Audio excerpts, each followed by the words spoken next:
Yo, what's up? It's Cruz. You already know what it is, man. It's a kid, Jahlil Beats. You tuned in to HipHopSince1987.com. It's behind the boards. Yeah.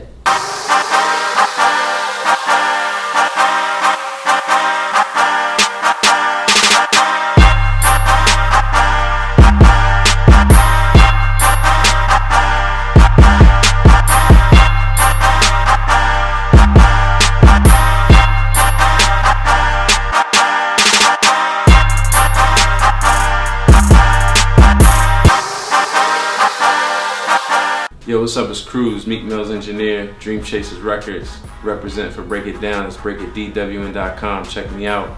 You tuned in to Behind the Boards. I'm here at Tandem Studios with my man Jahlil Beats. Yeah. We're gonna get into one of them hit records. HipHopSince1987.com, man. Love them. I like it.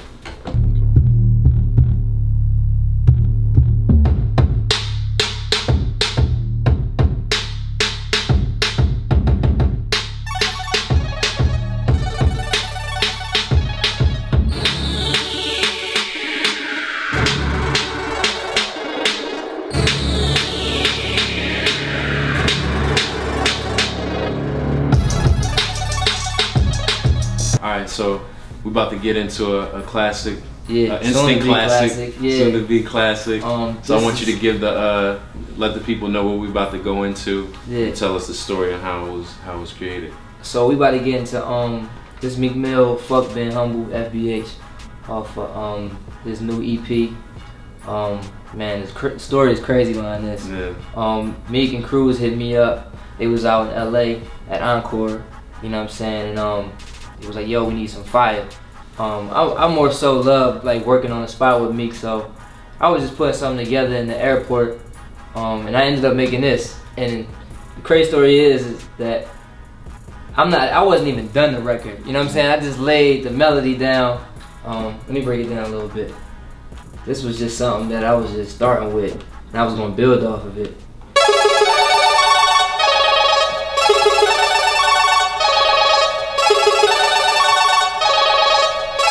Jahlil Beats, holla at me.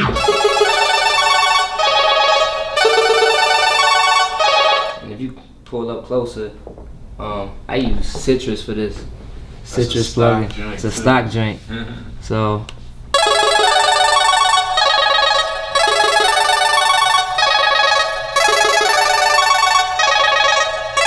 Jahlil Beats, holla at me.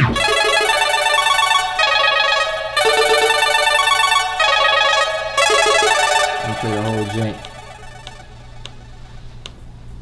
But as soon as I did this, I'm like, yo, I'm just gonna play it for Cruz, and then we'll figure it out from there. I tweaked some stuff when I got straight off the plane, straight from the airport, went straight to the studio. Cruz was on my heels like, yo, where you at? I went straight to the studio, and then we just laid it down, and Cruz put in a little.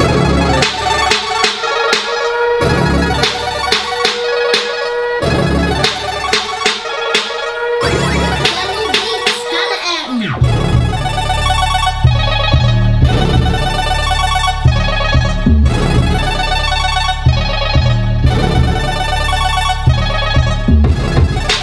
The crazy thing is, I was gonna make some shit on the spot for him, but I went to Cruz like, listen, he has to do this joint.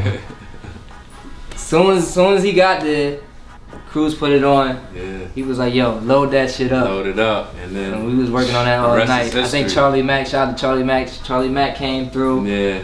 Man, That was a good night. It was a great night, man. He was feeling real good about this vibe right here. Yeah. Like, it's like a certain energy, like you could hear it in this vocal. He just knew when he was recording the verses, the hook, that this was one of those. Yeah. It's As soon as definitely- Cruz gave the green light, I knew it was something crazy. Cause like Yeah. I sent Cruz some stuff, and he be like, all right, cuz gonna fuck with it. He definitely, all right, send this type of shit. You know what I'm saying? So, it's sort of like, me and Cruz we just started really collaborating for real. Like he's part of the production process too. You know what I'm saying? So.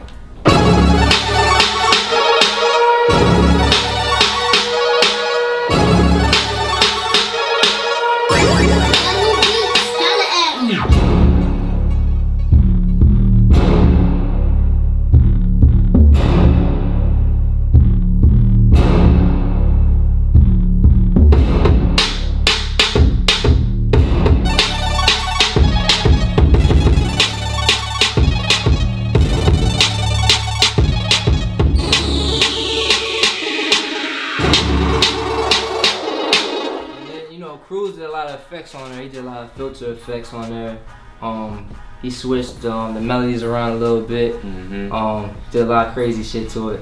Cause the original instrumental is not really as crazy as it was for the finished product. You know what I'm saying? Cruz put his touch on that shit. It was crazy, man. Yeah, one of the things we did, reached out to my brother Ruggs, who was, you know, the original engineer that helped Meek really shape his sound. So, you know, we bounced some ideas off, and he's the one that came up with the idea to add, like, if you listen real close, you'll hear like the run to it. Like he did like the chopped and screwed vibes. And then at the very end when it's like it's got that Houston like fuck being humble. Like he slowed it down, and I could show y'all as well, like on a later tape, like how you do that. You basically, you know, the way he stretched the beat out. So all those things are very important when you're creating, because the beat is hard, but if the vocals just sound regular on the beat, or if it's not enough going on to keep you interested, it's just gonna fall flat. And that's where, you know, after Jahlil makes his part of the masterpiece, that's where the engineer comes in, and we add that extra sauce to it. It's a team effort, you know what I mean? With you know, what me and Cruz and Meek got, man, is legendary. And DC4 is about to be stupid, you know what I'm saying? We got some crazy shit on there. Definitely. All my shit is mixed to a T, you feel me? Shit is crazy. All right, so as I was saying about the way to do a chop and screw vibe, so what I'm gonna do with this one is I'm gonna give you guys a little example. It's real easy to do when you're using Pro Tools. So what you do is you come up here to the top. TCE is time compression expansion. So this is what you use. So you want to change your change this to TCE right here at the very top of your Pro Tools session.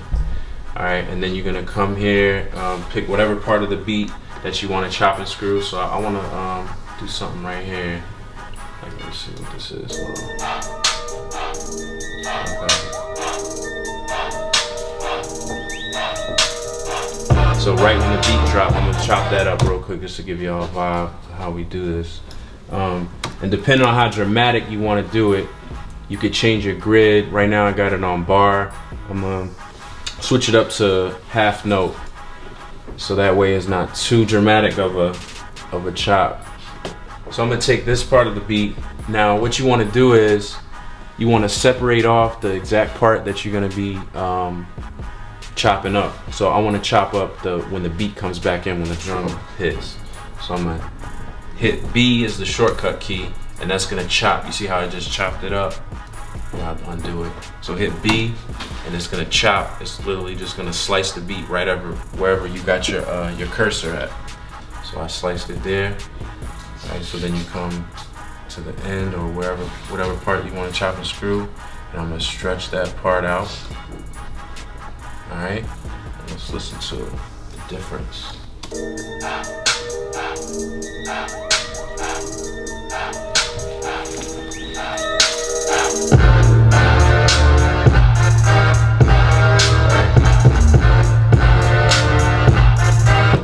So that it's like that chopped and screwed feel. And the reason you want to play around with it, because you don't want it to sound too unnatural, because that right there I probably would have pulled back a little bit just to give it more of like a natural swing. And what you could do is, like, there's vocals here. This is unreleased, so I won't give you the vocals.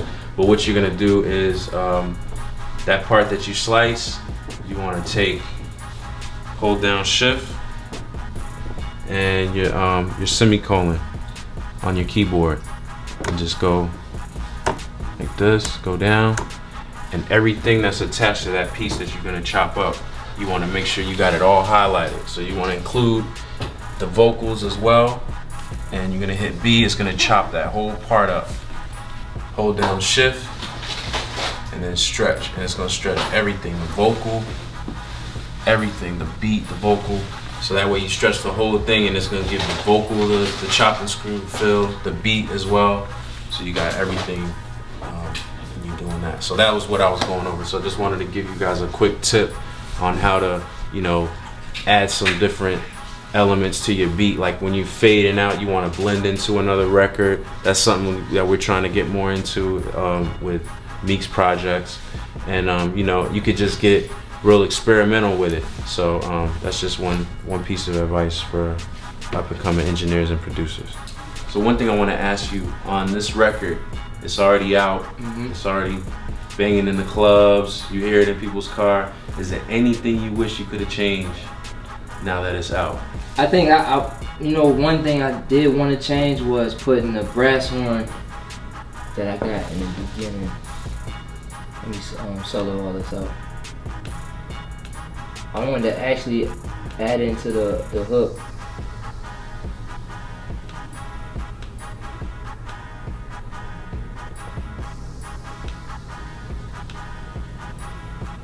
But I never got the chance to.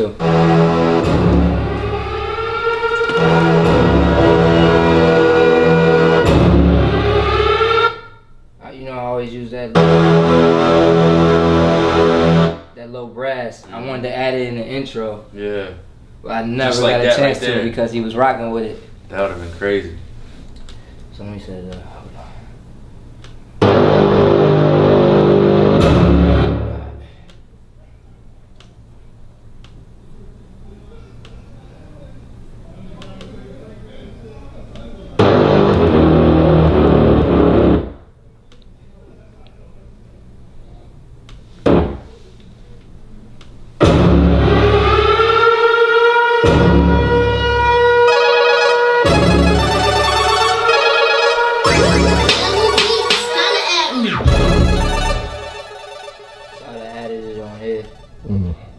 This pattern, let me see.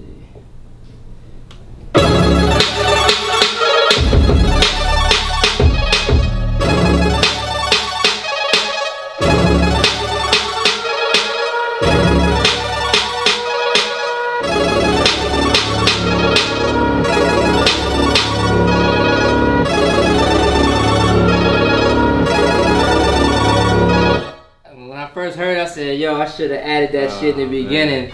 And have a little intro before the snares come in. Right. You know what I'm saying? Yeah. Most of the time I do it, but we would just rush it, and then, you know, I don't regret it coming out the way it did, but you know what I'm saying? I definitely thought about just putting that in there. You know what I mean? Wow. Yeah. Yeah, just something so slight, just added, you know, just that epic feel to it. Because I like having big intros where it's a build up, and that Meek love that. Yo, put a build up on. He called it a build up. Yeah. Put a crazy intro in there, and then let the beat drop. Sort of like the Bobby Shmurda hot nigga, you know what I'm saying? Yeah. That's what's up. So what was like one of the hardest things about putting this record together? Really just getting the drums right, without having the big speakers, you know what I'm saying? But you know, my advice to these young dudes is, you know, have your drums right, have your drums hitting hard, because especially if you want shit to knock in the clubs, you know what I mean? Yeah. The drums is everything. I'm gonna solo out the drums. Yeah. You know how we can help him with that too, Jahlil. Yeah, definitely. That drum kit. Oh yeah, we got the down theory. Yeah, he got all my real drums. You know, these sound kids be having. Yeah, and we got some extra stuff in there too from when I was at Rock the Mic. So I'm glad you mentioned that. It's definitely very important, man. Your drums gotta knock, the beat gotta bang, because if it's weak, even if it's got a good vibe to it and you got the right idea, if it's not knocking, if it's not hitting the speakers the right way, it's not really gonna impact the artist. It gotta sound like this.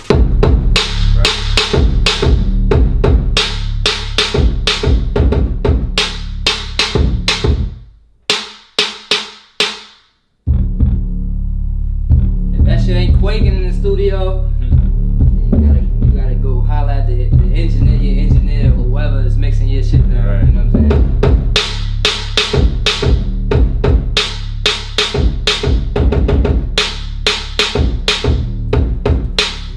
My shit is like, I wanted to be simple just to give the artist more room to be creative with their flows, you know what I'm saying? So I really pride myself on my drums and how hard my shit hit, you know what I mean?